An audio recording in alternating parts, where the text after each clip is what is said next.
Good morning, everyone. I'm going to call to order this meeting of Zoning and Planning for Thursday, October 29th. My name is Andrew Johnson. I'm the vice chair of this committee, and with me on the dais today are council members Reich and Orsami. Because we do not have quorum of this committee, we can't take any formal actions on the items on the agenda today. However, we did have prior notice about 2 public hearings that was given, and there was not sufficient time to cancel or re-notify all stakeholders of that. And so I know we have our appellants here today who my understanding is from talking with our staff are open to coming back at the next Zoning and Planning Committee so that they can address the whole body of zoning and planning. And I just wanted to confirm that. Is that accurate? Great. And I think the one thing we didn't know is if there's anyone from the public here today to testify that would not be able to make it to the next Zoning and Planning Committee that really has an interest in presenting today or speaking today. Is there somebody? Okay. Yes. Okay. It would be November 12th. Yes. Perfect. That sounds great. Excellent. Well, then what we'll do is not open the public hearing today. We will take the letter and add that to the public record.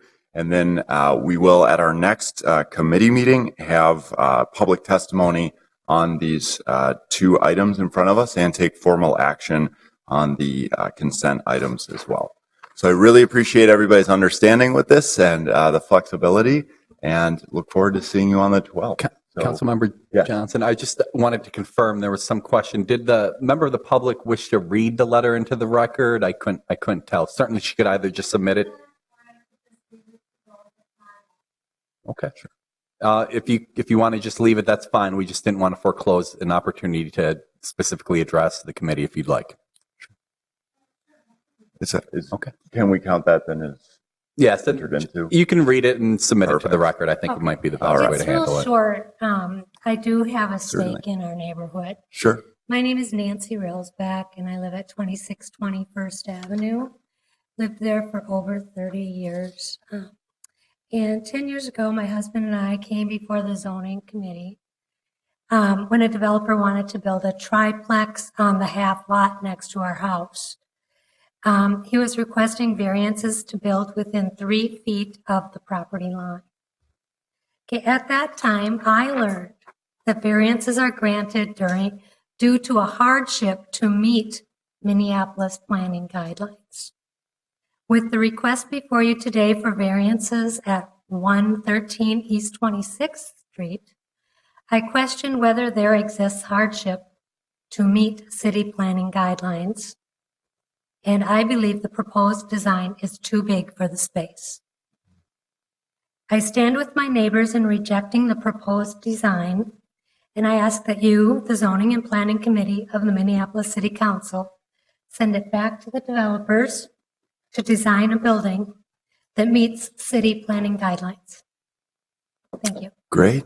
Thank you very much. And if you would give the letter over to our clerk as well, we will get that entered in. Thank you. I see some additional people entering, so I'll check with you as well. So basically, we do not have quorum today for the Zoning and Planning Committee, and so what we're looking at doing is carrying over the public testimony portion of this into our next meeting on November 12th. So I'm just checking in. Are you members of the public? Are you able to make it on the 12th? Are you looking to speak on any of these 2 items that there are appeals on today? The 12th. We're in the neighborhood. Perfect. Wonderful. Well, thank you very much. I really appreciate everyone coming today. And with that, we are adjourned. Thank you.